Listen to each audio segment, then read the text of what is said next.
Como lo ha dicho Rebeca, estamos explorando, estudiando el texto del profeta Isaías, uno de los más extensos del Antiguo Testamento. Y en esta primera, ocasión, nos limitaremos a ver hasta el capítulo 12, digamos nuestra primera temporada, para usar esa frase tan recurrente hoy día. Será hasta el capítulo 12 explorar esta primera parte, este primer segmento de este vasto, extenso del profeta Isaías. Hoy vamos a ver una segunda porción del capítulo 2 bajo este título, Juicio litúrgico o juicio que da paso a un momento de liturgia, de adoración, así. Esa es la idea detrás de este título y espero a lo largo de la exposición se justifique este título.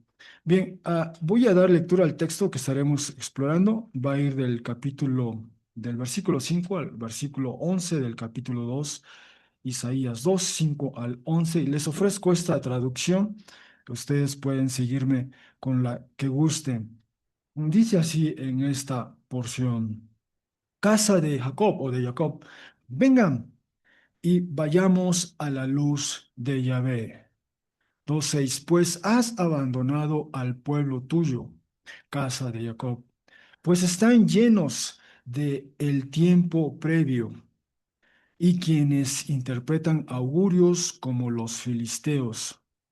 Y con muchachos o extranjeros hacen que estrechen las manos. Y se ha llenado la tierra de ello, plata y oro, y no hay fin a las provisiones de ello. Y se ha llenado la tierra de ello, caballos, y no hay fin a los carros de guerra de ello. Y se ha llenado la tierra de ello, ídolos insignificantes. Para el trabajo de las manos tuyas se postran, para lo que hacen los dedos tuyos. 2:9, y se empequeñece el ser humano, y se rebaja o degrada el hombre, y no los levantarás a ellos.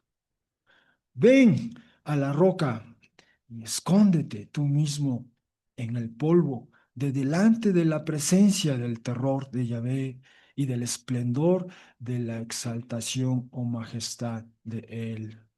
Los ojos de soberbia del ser humano serán rebajados y degradados, y será empequeñecida la altivez de los hombres, y será exaltado Yahvé por solo él en ese día. Bueno, hasta aquí nuestra lectura de esta porción que va del versículo 5 al 11 del capítulo 2 de Isaías.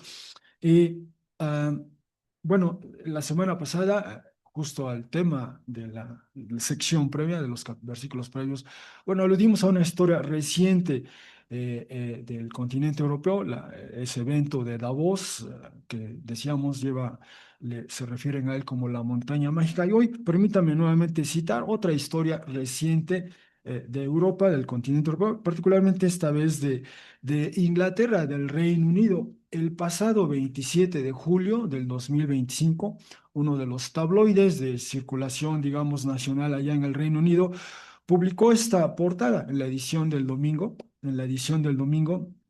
y llevaba como titular, como solemos decir, titular a 8 columnas, esta frase, dice así: la crisis global envía a la generación Z a la iglesia.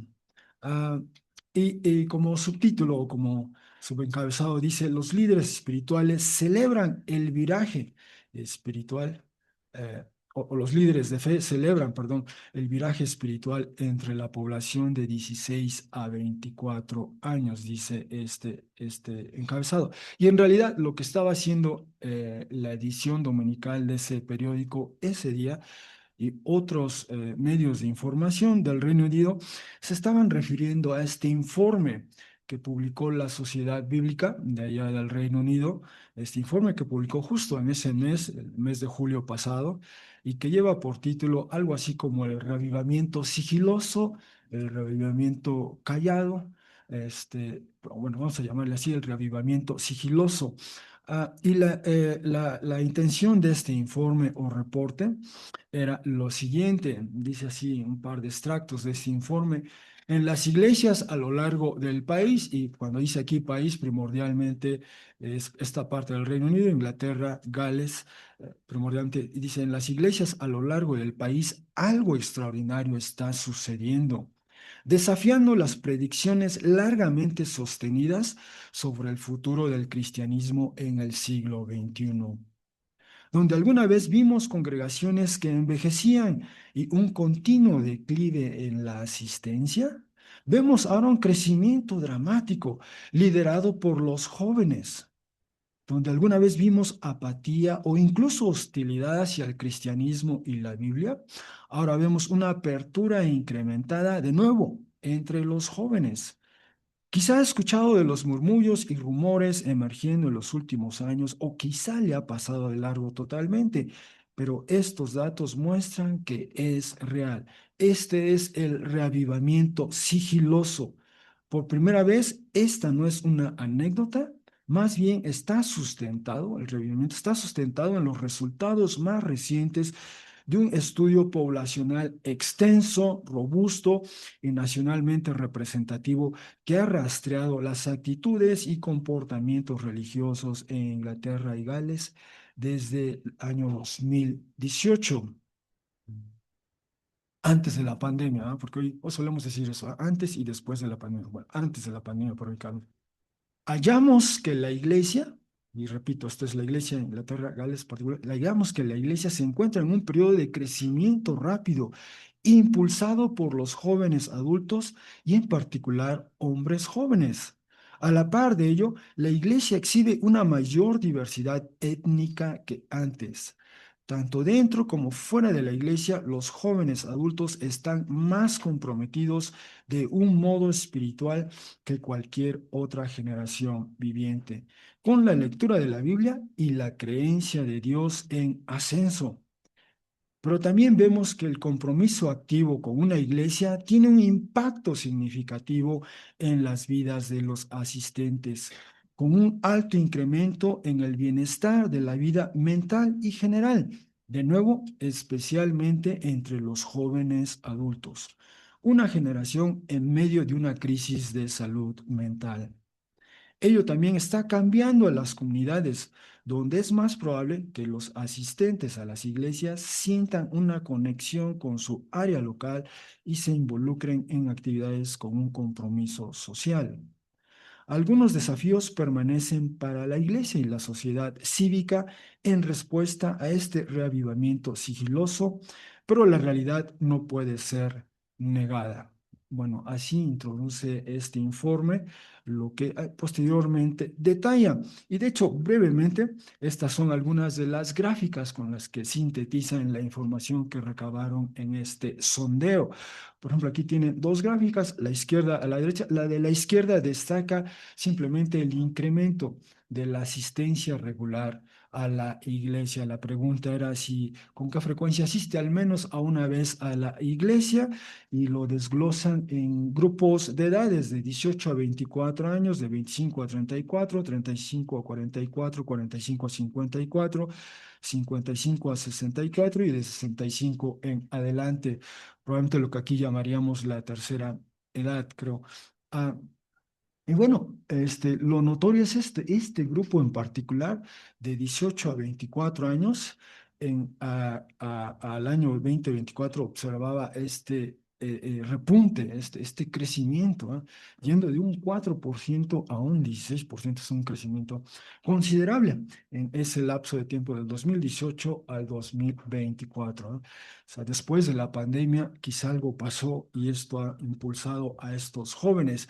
Y en particular, la gráfica de la derecha destaca, es como destacar ahora por género, ¿ah? Entre hombres y mujeres, particularmente en este grupo, el que llama la atención de 18 a 24 años, son más hombres que mujeres, son más hombres jóvenes que mujeres de 18 a 24, los que están asistiendo a la iglesia, ¿ah? Se está notando esto allá en particular.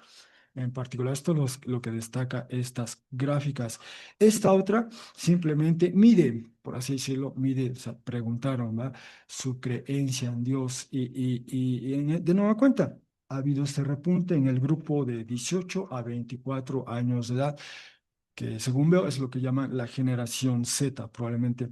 Ah, Así que ahí está ese repunte, o sea, casi uno de cada dos cree en Dios, digamos. Luego, estas otras gráficas lo único que demuestran es ese nivel de satisfacción con la vida, un sentido de estar satisfecho con la vida y de bienestar de quienes asisten a la iglesia en contraste de quienes no asisten, ¿ah? En general, y luego en particular con este grupo de edad que va de los 18 a los 24, en los que pone el acento o el énfasis este informe, ¿ah? Pero preguntas como, ¿soy feliz eh, con la vida justo ahora? Pues sí, la mayoría de estos jóvenes que van, el 70% dice que sí, ¿verdad? Que si mi vida, mi vida me parece significativa o que tiene algún sentido. Ese tipo de preguntas son las que están midiendo en bueno, en este segmento, en esta sección. Y sí, eso es lo que relata, lo que lo comunica, ¿verdad? El hecho de ir a la iglesia para este grupo en particular, pero para en general, tiene ese beneficio en términos de bienestar y salud mental. Y este otro último solo mide, digamos, el compromiso social, de aquellos que van a la iglesia, cómo es su vínculo, su interacción con su comunidad o su sociedad. Y de igual modo, en algunos rubros destaca con respecto a quienes no asisten a la iglesia. O sea, hay esa, se me permite decirlo así, esa conciencia social se abusa, se acentúa, hay algo que hacer en la comunidad en beneficio de los demás, ¿no? Son algunas de las variables que mide esta encuesta, este sondeo y que reportaron en julio del año pasado. Y esta fue una nota que llamó la atención en ese país, bueno, y también a nivel internacional.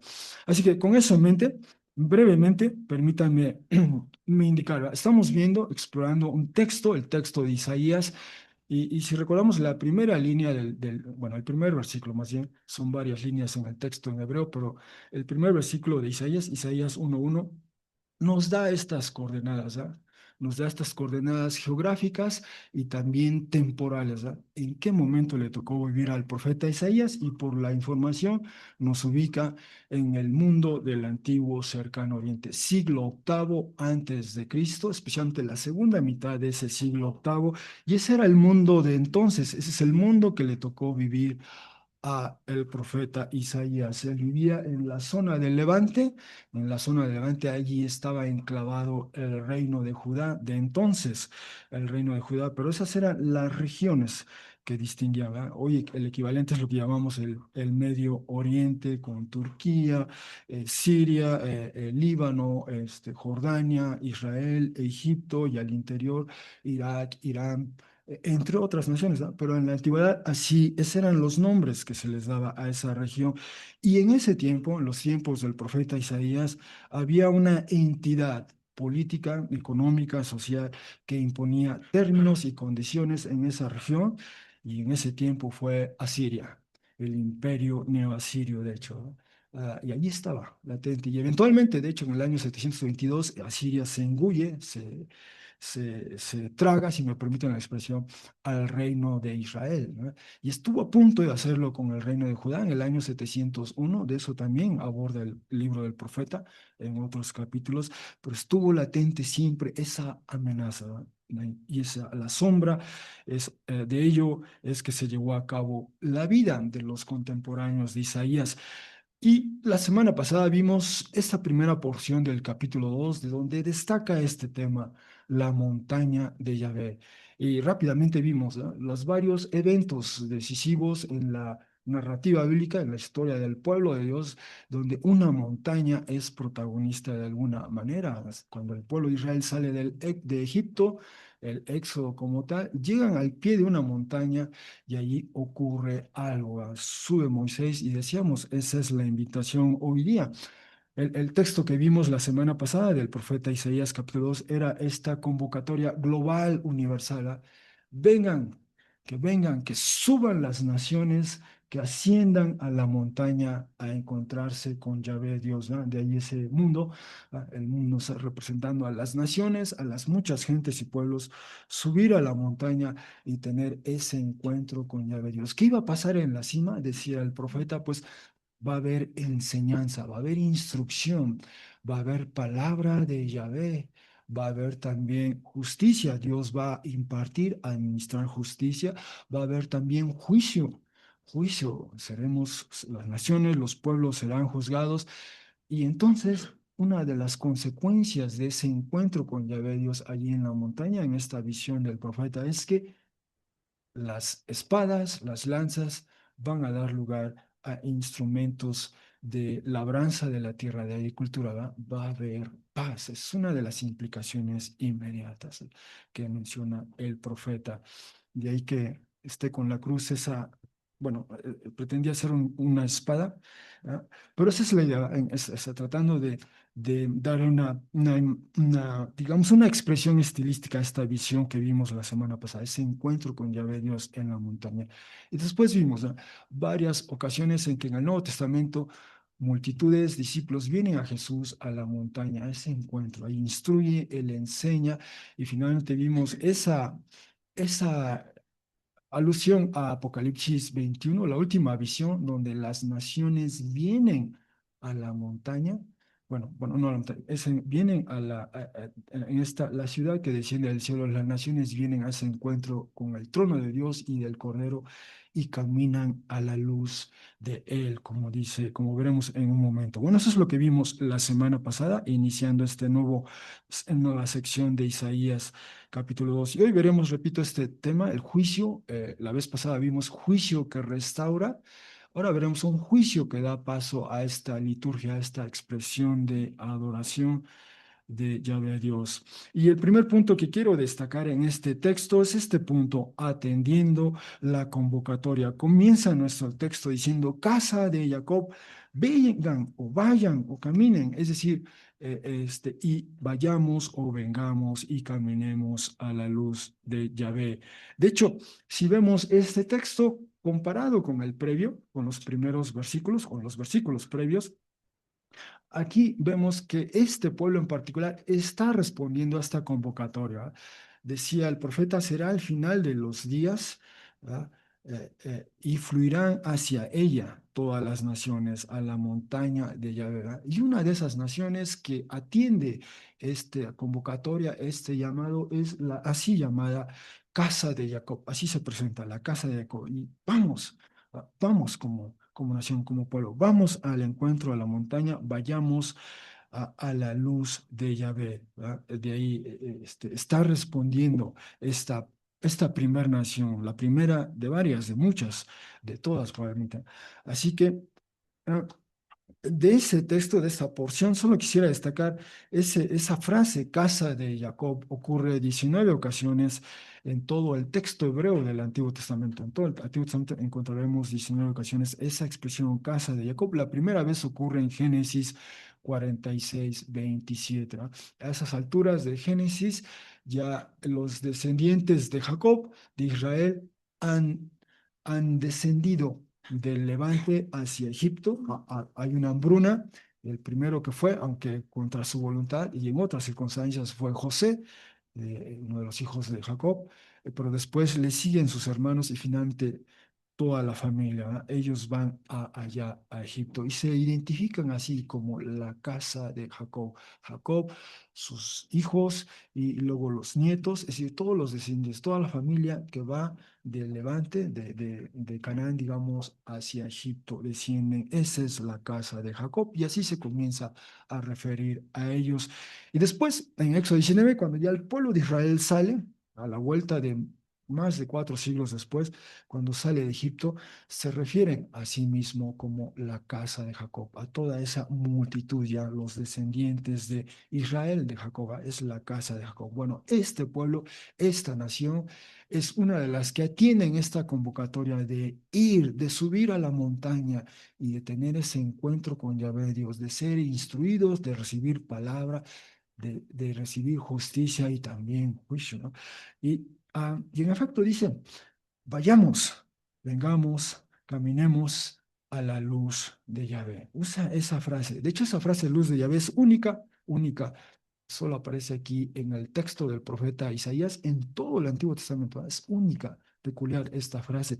Pero justamente esta frase de caminar a la luz de Yahvé es la que evoca o recupera o actualiza el texto, esta visión última, la visión última del texto bíblico, la visión última del libro de Apocalipsis.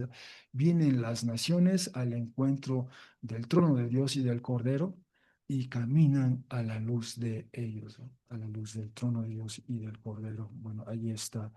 Así que lo primero que, con lo que inicia el profeta en este segundo segmento es, bueno, hay una nación, ¿va? De esta convocatoria global, hay una que atiende esta convocatoria. Es la primera, digamos, que destaca, viene, va hacia ello. Y entonces el texto da paso a en qué condición se encuentra esta nación previo a ese encuentro, ¿no? Hay una convocatoria, se atiende, pero este es el caso. En este estado se encuentran, dice 2:6, pues has abandonado al pueblo tuyo o a la gente tuya, casa de Jacob. Aquí hay como un reclamo histórico. Algo le ha pasado a esta casa, algo le ha pasado a sus líderes. Recuerden, también lo vimos en días previos, líderes y sociedad en complicidad han obrado de cierta manera. Algo les ha pasado a ellos. ¿Qué es lo que les ha pasado? Es decir, están por ir a ese encuentro con Yahvé, a esa montaña, pero se dan cuenta de que hay algo en ellos, su condición está así, algo les ha pasado, han abandonado al pueblo, han perdido su vocación, como veíamos en días previos. Nos da gusto escuchar a Josué, ¿verdad? O sea, por primera vez ya lo escuchamos en vivo, aquí hago este paréntesis, ¿eh? Es Josué. Bien, bueno, algo le ha pasado a esta nación. ¿Y qué es lo que les ha pasado? Y comienza el profeta a describir. Observen cómo va punteando esta porción con esa frase, están llenos de, se ha llenado, se ha llenado, se ha llenado. ¿Ah? Y en estos últimos es, se ha llenado la tierra, se ha llenado la tierra de ellos, se ha llenado la tierra de ellos. Es como un estribillo, ¿ah? Una frase que va punteando estas circunstancias, estas características, esta condición del pueblo en este momento previo a ese encuentro con Yahvé, ¿verdad? Van a atender la convocatoria, pero así estamos, en esta condición nos encontramos. Y lo primero es esto que destaca, están llenos, literalmente el texto en hebreo dice del este, ese vocablo se refiere a, digamos, eh, am, en los puntos cardinales, esa es la expresión, está norte, sur, este u oeste, ¿va? Y una es que se refiere al este, y por este me refiero quizá a, este es un mapa que muestra el reino del norte, el reino de Israel, el reino del sur, Judá, si se alcanza a apreciar, y los vecinos al este, ¿va? Entre ellos los amonitas o Amón, Moab, Edom, en un sentido. Al oeste están los filisteos, ¿ah?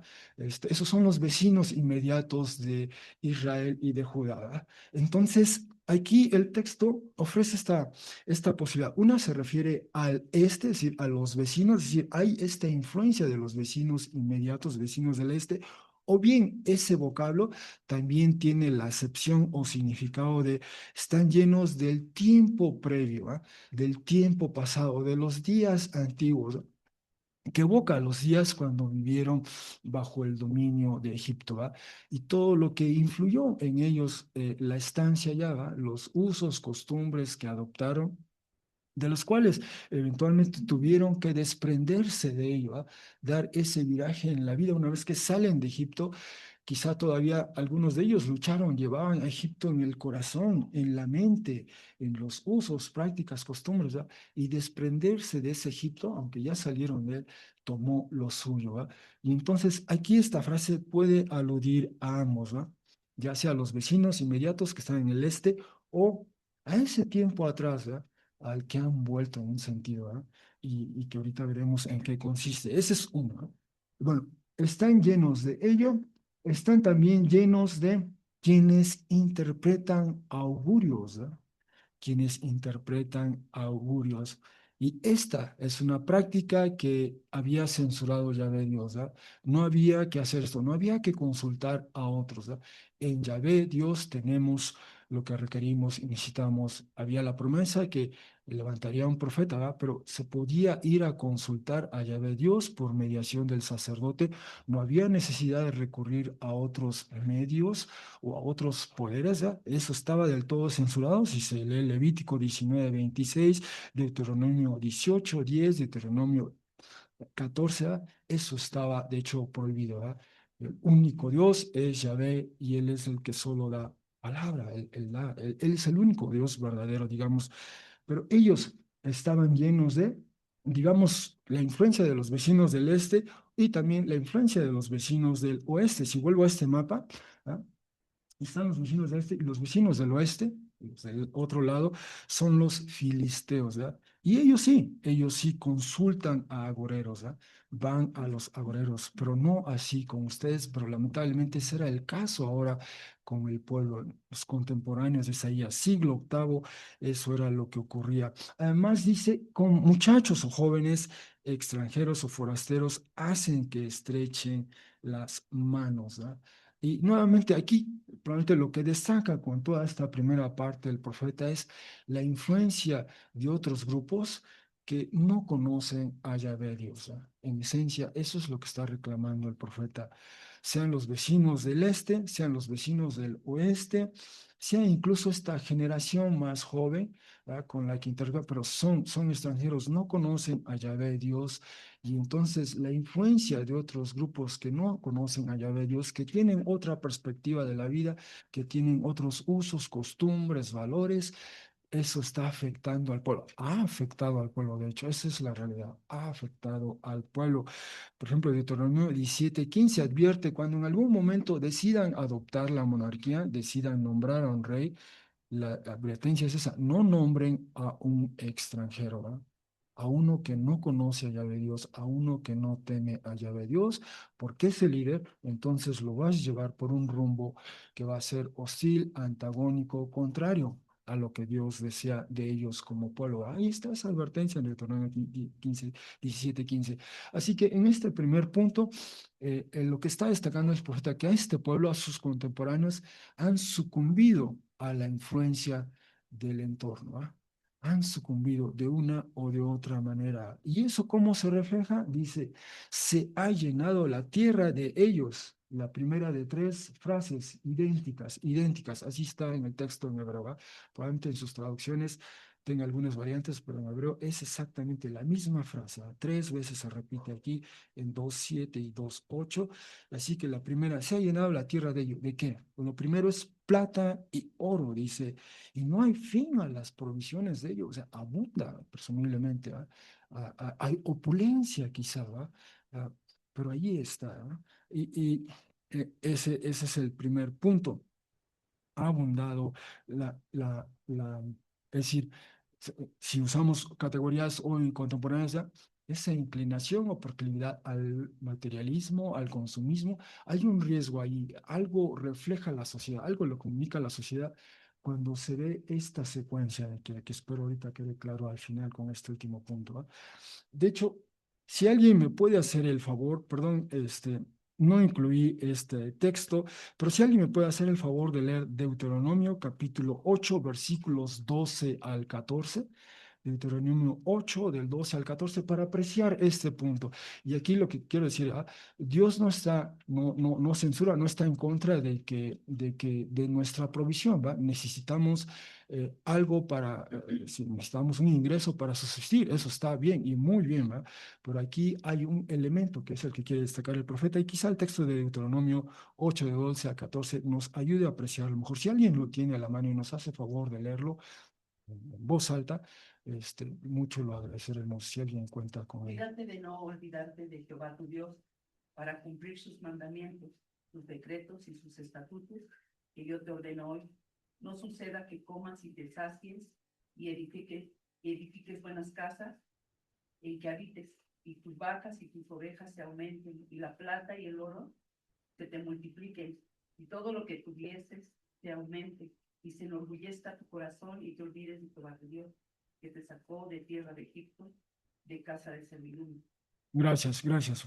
Ese es el punto, ¿ah? Es el punto. El profeta está otra vez evocando, de hecho el profeta, en lo que hemos visto en lo que va de la serie, vemos cómo alude bastante a estos textos fundamentales, ¿ah? Génesis, Éxodo, Levítico, Número, Deuteronomio. Eso es fundamental para apreciar este mensaje para sus contemporáneos. Y ahí está esa referencia, ¿ah? El riesgo de, además de sucumbir a la influencia de los vecinos, el riesgo de empezar a olvidarnos, de tomar distancia. De hecho, eso era un reclamo, ¿ah? Hijos crié, los vi crecer y han tomado distancia de mí, ¿verdad? Y ese es el punto que destaca este texto, ¿ah? No sea, está el riesgo de que te olvides de Yahvé Dios cuando abunde esto, ¿ah? Y no está mal en que abunde, ¿ah? Ese es el riesgo de que uno supla, ¿verdad? De que uno suplante, de que uno declare cierta autonomía e independencia. Ya no necesito a Yahvé Dios, ¿verdad? Yo me valgo, porque me sostengo, me apruebo para mí. Ese es el gran riesgo, ¿ah? Y ahorita volveremos a ese punto acá. Así que ese es uno de los aspectos, ¿ah? Quizá la influencia del entorno ha contribuido a ello y hemos empezado a adoptar esta perspectiva y empezamos a acentuar esta distancia de Dios. Ese es un aspecto. El otro, ¿de qué más se ha llenado la tierra? Dice caballos y no hay fin a los carros de guerra. De ello, ¿no? Esta es una frase, los carros de guerra era decía el profeta Samuel, cuando vienen a proponerle, ¿verdad? Samuel, ya estás avanzado en años eh, y vemos que tus hijos no andan en los caminos del Señor, ¿verdad? Entonces te proponemos que queremos formar, constituirnos un reino, ¿verdad? Adoptar la monarquía. Y esto le desconcierta a Samuel. Consulta a Yahvé Dios, ¿verdad? Y entre otras cosas, Samuel les advierte, bueno, si pasa esto, si adoptan la monarquía, uno de los elementos visibles de la monarquía es esta, tiene que tener carros de guerra, tiene que tener estos símbolos de poder, tiene que tener un ejército, ¿va? Eh, así que eh, eh, hay este riesgo en la sociedad, el hecho de tener sus carros de guerra son esos símbolos de poder, ¿va? Eh, También hay una alusión ahí a esta actitud bélica o proclividad bélica, ¿va? Pero allí está. Entonces, esta abundancia material, estos símbolos de poder, ese es el segundo punto. Y el tercero en realidad revela o manifiesta qué le está pasando al pueblo, por qué está haciendo esto. Pues no solo ha tomado distancia de Yahvé Dios, sino se ha llenado de ídolos o deidades insignificantes, ¿ah? Ese es el punto esencial o primordial, ¿ah?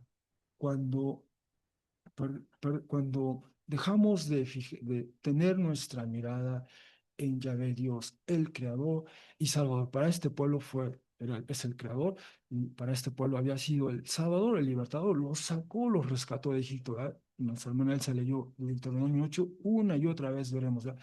Yo te saqué de Egipto. Éxodo 20, no tendrás dioses ajenos delante de mí, porque antes de ellos dice, yo te saqué, te libré de Egipto, ¿verdad? Esa es la razón de esta relación especial entre Yahvé Dios, el Creador, y ahora Redentor, Liberador, Salvador de este pueblo y el pueblo mismo, ¿ah? Hubo esta acción de rescate, de salvación, un pueblo para sí, y entonces esos son los términos del pacto, ¿ah? Yo te redimí, yo te rescaté, entonces vive a la luz de mis indicaciones, de mis mandamientos, de mi enseñanza, ¿ah? Y este es el problema. Ellos incorporan otras deidades. Está por ahí Yahvé Dios, pero ahora a la par ponen estas otras deidades que captan su atención, su veneración, su lealtad, ¿verdad? Y estas deidades o pseudodeidades comienzan a distorsionar su vocación, su manera de ser y de vivir, y por eso pierden esta perspectiva, ¿verdad? El acumular símbolos de poder o bienes materiales para ellos es sumamente importante. ¿Pero por qué? Porque han perdido de vista o están distorsionando esta relación con Yahvé Dios. Entonces la idolatría deviene en eso, en estas maneras de ser y de hacer que son contrarias a Yahvé Dios. Y aquí el texto dice, se han llenado de ídolos o deidades insignificantes. Y de nueva cuenta, Levítico 19, 4, 26, 1, hablan fuertemente, ¿va? No hagan esto, no veneren deidades, ¿va? O sea, el desviarse, el romper los términos del pacto, el no ser leales y exclusivos para Yahvé Dios, tiene implicaciones serias y severas. Y aquí se ve, ¿va? La teología inadecuada, el conocimiento de Dios inadecuado deviene en estas prácticas, ¿ya? Ya no tenemos cómo protegernos de la influencia del entorno, ¿ah? Sucumbimos a la influencia del entorno. Ya no tenemos cómo tener esa perspectiva adecuada con los bienes materiales, ponemos nuestra fe en ellos, ¿ya? Más que en Yahvé Dios. Empezamos a aportar estos símbolos de poder. Importa más ello que descansar y esperar en nuestro Dios, Creador y Salvador y Redentor, ¿verdad? Y en efecto, ellos estaban, dice aquí, ídolos para el trabajo de las manos tuyas, lo que hacen los dedos tuyos, ¿verdad? Probablemente algunos al interior de Israel ya hacían estas deidades o estos símbolos o estos ídolos, ¿ya? Y los veneraban, los postraban. Bueno, este es el estado, la condición del pueblo previo a ese encuentro con Yahvé Dios. Así estaban los contemporáneos de Isaías en el siglo octavo. Así que solo quisiera destacar entonces estos tres puntos y cómo están vinculados. Bueno, no, perdón, olvidé anotar ahí el cuarto. O sea, está la influencia de los vecinos, ¿verdad? La influencia cultural, si se quieres, todas estas voces alrededor que nos dicen una u otra cosa. Está el hecho de que hay proclividad hacia un materialismo, hacia un consumismo, hay este impulso bélico para reflejar estos impulsos de poder, y todo ello deviene de este conocimiento inadecuado de Dios. El tomar distancia, como dice aquí, el revelarnos era el tema del capítulo 1, tiene esas implicaciones. Decíamos que la nación ha extraviado su vocación y aquí el profeta simplemente está elaborando. ¿Qué le ha pasado a una nación que toma distancia de Yahvé Dios? Bueno, su manera de ser y de vivir también se ve afectada, ¿verdad? Todo ello se ve afectada y esto es la condición del pueblo previo a ese momento de subir a la montaña e encontrarse con Yahvé Dios, ¿no? Eso es lo que está destacando el profeta a propósito de la que la nación está dispuesta a atender este llamado. Y entonces el profeta remata este segundo punto de esta manera. ¿Qué le ocurre al ser humano? ¿Qué le ocurre a nosotros como seres humanos? Cuando incurrimos en eso, cuando nuestra teología es la inadecuada, la incorrecta, la inapropiada y nos comportamos así y vivimos así, ¿qué nos pasa? Dice, se empequeñece el ser humano, ¿eh? Dios creó al ser humano en su modalidad hombre y mujer, les dio una vocación conjunta, pero cuando tenemos la idea equivocada de Dios y se refleja en nuestra manera de ser y de vivir, en realidad, en vez de vivir a plenitud la vida a la que Dios nos ha llamado, esta se empequeñece, se disminuye. Dice el profeta, se empequeñece el ser humano, se rebaja o degrada el hombre, dice, y no los levantarás. Ay, Dios, ¿eh? Um, es decir, Dios no va a vindicarles o sostenerles en esas condiciones previas, ¿verdad? Algo tiene que pasar antes de que eso ocurra. Pero este es el punto, esta es la conclusión, ¿verdad? No, paradójicamente, ¿va? Quizá nuestra idea es, bueno, vivo al margen de Yahvé Dios, vivo en este secularismo tácito, ¿va? Pero no, en realidad me está ocurriendo algo y en esencia es esto, me estoy disminuyendo, ¿va? No estoy a la altura, a la expectativa de lo que Dios quiere que seamos como sus criaturas suyas, ¿eh? Así que nos hacemos menos, nos venimos a menos. Y de hecho, este es un punto que con suficiente extensión, el apóstol Pablo aborda en su famoso texto de Romanos, ¿verdad? Romanos capítulo del 1 al 3. En Romanos 1, a partir de la segunda mitad de Romanos, hace una crítica del paganismo de la época, ¿verdad? Del paganismo que le tocó vivir a Pablo en ese tiempo, es el siglo primero, la segunda mitad del siglo primero, hace una crítica de sus contemporáneos. Si algo que les distinguía era que eran politeístas, ¿verdad?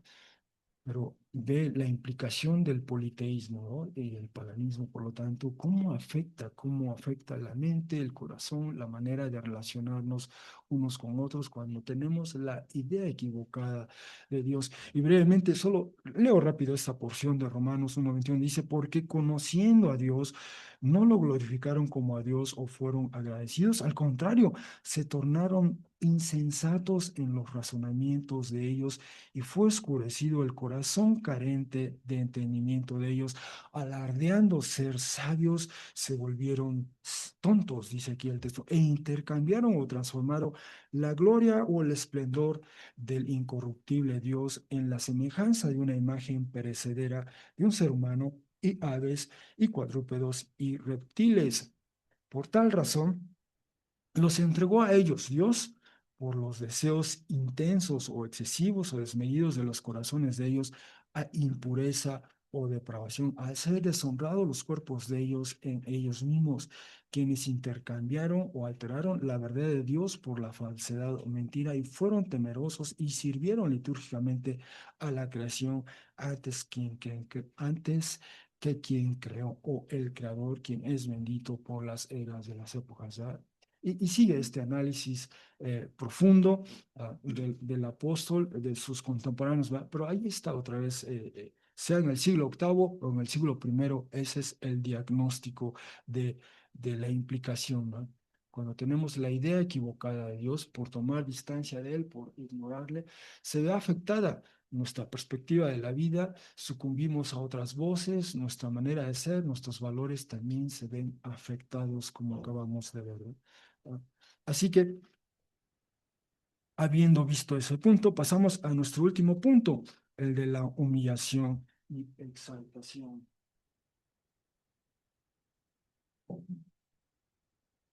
Así que, ¿qué hay que hacer ante esta circunstancia? Pues nuevamente, hasta ahí se ha lanzado esta convocatoria, vengan, subamos a la montaña, y vuelve el profeta, dice en 12:10, ven a la roca.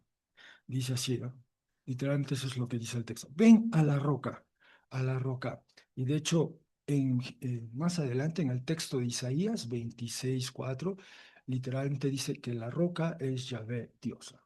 Yahvé Dios. Entonces, la roca es una suerte de epíteto, una suerte de nombre, código, si se requiere, para referirse a Yahvé Dios.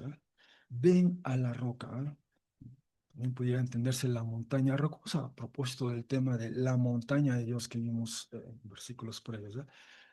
Y de ahí el que nuestro hermano Berna haya leído para todos nosotros el texto de Deuteronomio 32, leyó la gran parte de él, ya no leemos la parte final donde se le invita a Moisés nuevamente a subir a la montaña y contemplar desde la cima de esa montaña la así llamada tierra prometida. A Moisés ya no se le permitió ingresar, pero la contempló a la distancia.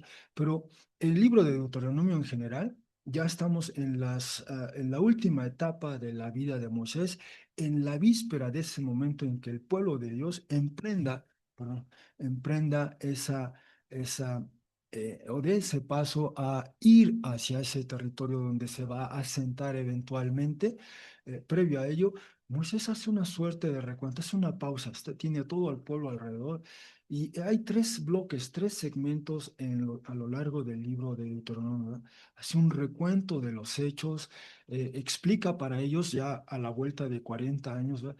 Cómo vivir a plenitud, digamos, los así llamados 10 mandamientos, ¿verdad? ¿Qué implicaciones tiene para ese tiempo a la vuelta de 40 años? Y en este discurso de Deuteronomio 32, de hecho al final dice que es un canto, en realidad es un canto, es un poema de Moisés, ¿verdad? Hace un recuento, si recordamos la lectura, hace un recuento de todo lo que Yahvé Dios ha hecho por el pueblo, de todo lo que Yahvé Dios le ha aguantado al pueblo, ¿verdad? Su deslealtad, su infidelidad. Pero hace un recuento express Moisés desde que sale o desde que lo libera y hasta todo ese tiempo, esa travesía, aunque en realidad fue un andar por el desierto, ¿ah? Todos esos 40 años, hace un recuento. Pero lo extraordinario es que esta vez en particular, Yahvé Dios se refiere a sí mismo en Deuteronomio 32:4 en particular como la roca. Yahvé Dios deliberadamente escoge para referirse a sí mismo este, digamos, esta imagen, este símbolo, este epíteto. ¿Va? Él es la roca. ¿Va? Y vemos la roca en ese relato. ¿Qué función ha tenido la roca? ¿Va? Allí han encontrado refugio, allí han venido, allí se han acogido, allí han estado. ¿Va? Él es el que ha sido el sustento, el soporte, el apoyo en todo ese tiempo.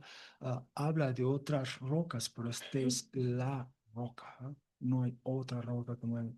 Él es el soporte, Él es el fundamento para esta vida individual, en familia, en comunidad, como pueblo, como nación. Esta es la roca. Y ese símbolo perdura al paso del tiempo, a esa manera de referirse ya a Dios a sí mismo como la roca.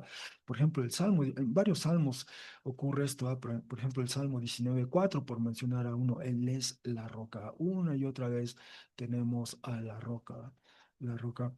Así que repito, era importante leer Deuteronomio 82 para entender esta referencia a la roca. Y ocurre, repito, en el texto de Isaías, vamos a ver, bueno, ocurre varias veces esta expresión de la roca, pero repito, en 26:4, la roca es explícitamente Yahvé Dios, ¿no?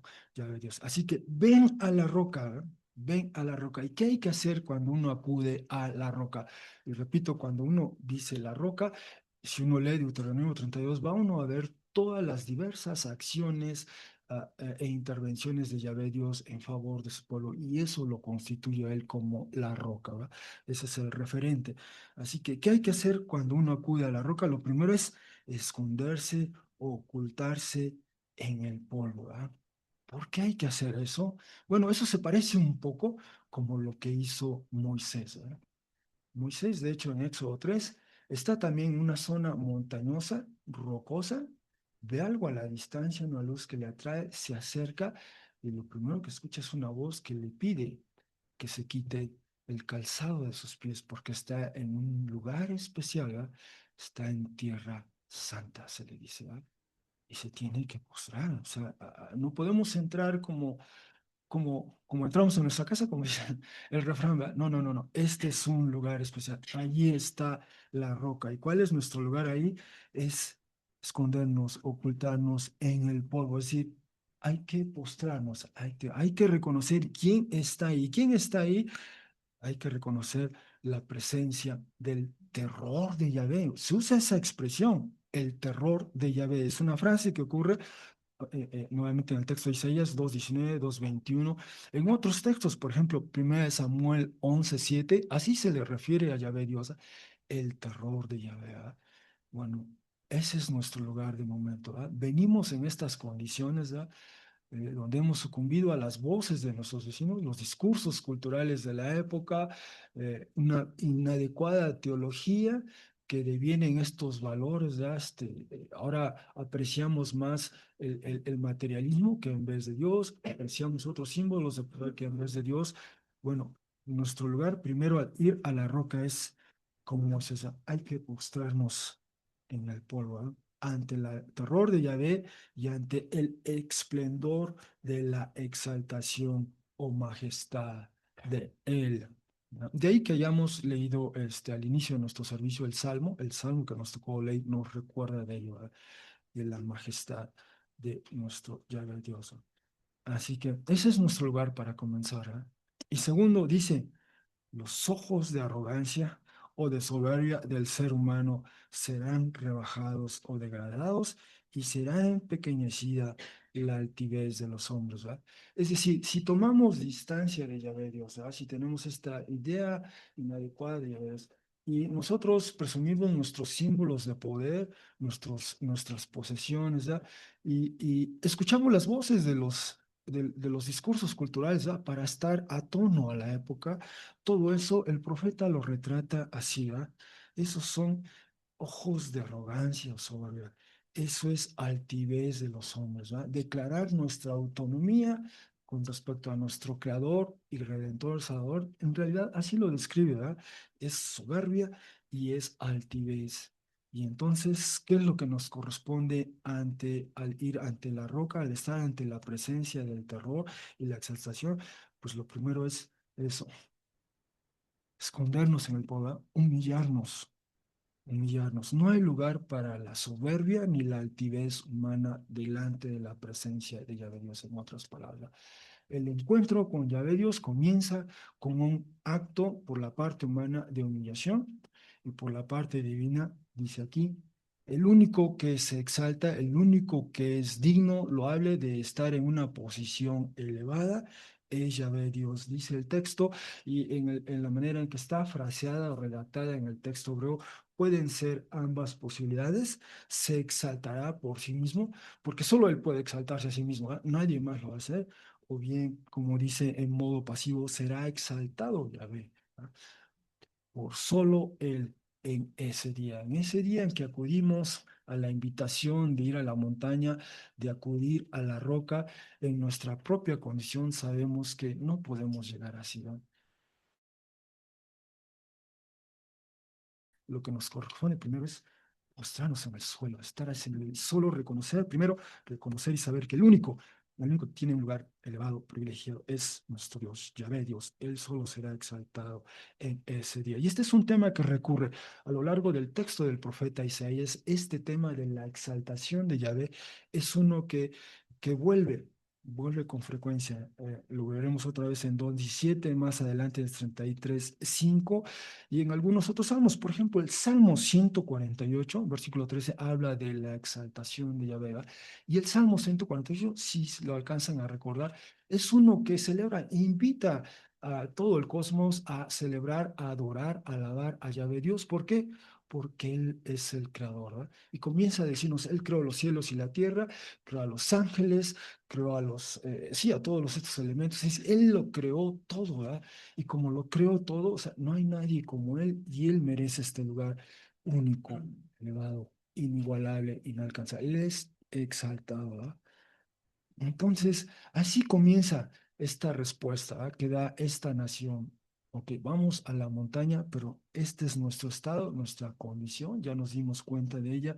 Y así que cuando vamos a la roca, lo primero que debemos hacer es eso, mostrarnos en el polvo, ¿verdad? No hay lugar para la altivez o la soberbia humana. El único exaltado es Yahvé, Dios.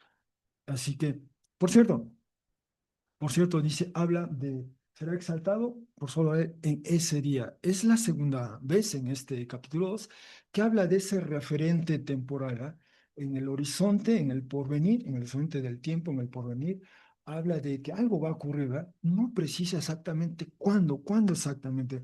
Recordemos, este es el tiempo del profeta siglo octavo. Es extraordinario cuando se lee el Nuevo Testamento, particularmente los evangelios. Con frecuencia leemos esta frase, por ejemplo, en Mateo 4:14, de modo que fuese cumplido lo que fue dicho por el profeta Isaías, ¿ya? Allí hay una distancia de 9 siglos, más o menos, casi un milenio, y algunos de los eventos que narra, que anticipa el profeta, se están materializando en ese primer siglo y otros todavía están por realizarse hoy o mañana o cuando el Señor lo disponga, ¿ah?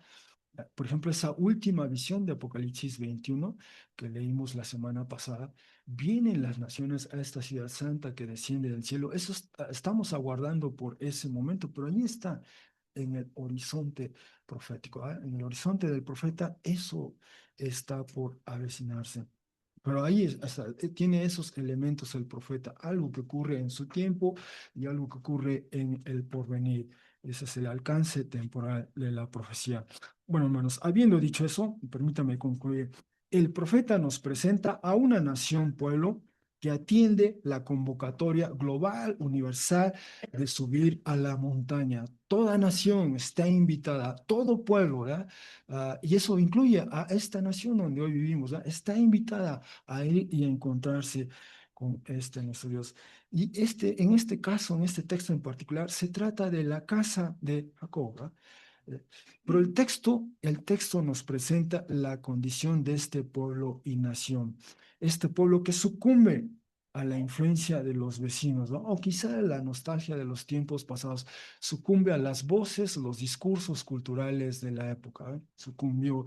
Y además destaca esta proclividad al materialismo, a los símbolos de poder y a su idolatría, ¿verdad? Esta concepto erróneo, equivocado, trastocado del Creador, ¿verdad? Y rompe con ello los términos del pacto, ¿verdad? Éxodo 20, no tendrás dioses ajenos delante de mí, y la premisa es, Él los salvó, Él los rescató, Él es único, Él exige no solo lealtad, sino exclusividad también, y el pueblo ha roto eso, ¿verdad? ¿Y cuál es la consecuencia? Lo dice así el profeta, ¿verdad? Se ha disminuido, se ha achicado nuestra condición de ser humano, ¿verdad? Esa es la paradoja, ¿verdad? Portamos nuestros símbolos de poder, nuestras posesiones, nuestra idea equivocada, y todo eso nos hace menos, nos disminuye. No somos el ser humano que Dios quiere que seamos, tal como nos creó y tal como quiere y desea que vivamos. Así que ante ello, la directiva, la instrucción, la exhortación, de hecho está en modo imperativo esa frase, ¿verdad? Es acudir a la roca. ¿Y qué hay que hacer ante la roca? Primero hay que humillarse, ¿verdad? Hay que cubrirnos con el polvo. Ese es nuestro lugar. No hay lugar para la altivez, la soberbia humana. Y hay que humillarse ante el Creador y Liberador o Salvador. Y entonces, al primero hay que testiguar su exaltación, ¿verdad? Es un juicio que da paso a la liturgia, a la adoración, ¿verdad? A la exaltación de Yahvé Dios. Y esa es la antesala de lo que viene adelante, ¿verdad? De los versículos 12 en adelante, veremos qué más dice el profeta, ¿verdad? Pero hemos dado ese paso. Así que, si esto es lo que hemos visto hoy, ¿qué implicaciones podemos considerar a la luz de este texto? Bueno, aquí les planteo algunas, hermanos, algunas. Primero, bueno, con frecuencia en los evangelios tenemos esta, que vengamos a Jesús. Estamos conscientes de nuestra condición, ¿ah? Quizá también nosotros hoy hemos sucumbido a estos discursos, nuestros valores, nuestra perspectiva de la vida, nuestra idea distorsionada de Dios. Bueno, Jesús nos invita a venir a Él. Y si hay algo que nos impide venir y creer, bueno, este, podemos, pero Jesús nos invita a venir, venid a mí todos los que estáis trabajados y cargados, y yo os haré descansar, dice Jesús, entre muchos otros textos de la Escritura donde Jesús invita a venir, ven, sígueme, deja esto, deja aquello, sígueme, una y otra vez. Lo otro es esta pregunta, luchamos hoy con los desafíos del materialismo, consumismo, con símbolos de poder, con una idea distorsionada de Dios, o sea, vivimos en un país cuya ley, la ley de asociación religiosa, en su artículo tercero dice que el Estado mexicano es laico, ¿verdad? Hay una definición ideológica en la Constitución, digamos, o en la arquitectura constitucional de esta nación, ¿verdad? Y tenemos que estar al tanto de ello, ¿va? Pero, entre otras, ¿va? Además de las voces de los discursos culturales de la época hoy día, ¿va? Cuántas ideas, cuántas propuestas de cómo ser y hacer, pero que son hostiles, antagónicas a- al Evangelio de Jesús, ¿va?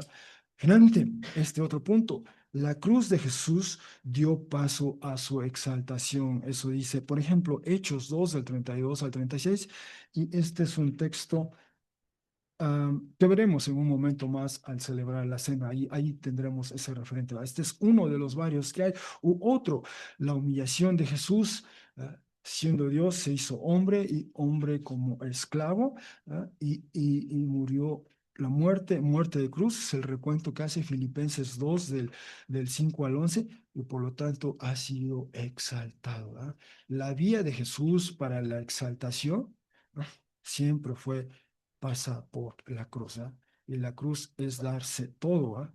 Entonces, esta es una pregunta también para nosotros. ¿Estamos dispuestos a seguir el modelo de Jesús, de vivir una vida que se da en servicio a Él y que el Señor vindicará en el porvenir, ¿verdad? Una vida que contrasta, por ejemplo, con la de los contemporáneos de Isaías en el siglo octavo, ¿ah? Por mencionarlo así. Son algunas de las posibilidades, hermanos, a considerar a manera de implicaciones del texto que hemos visto hoy. Ah, gracias por su atención, hermanos.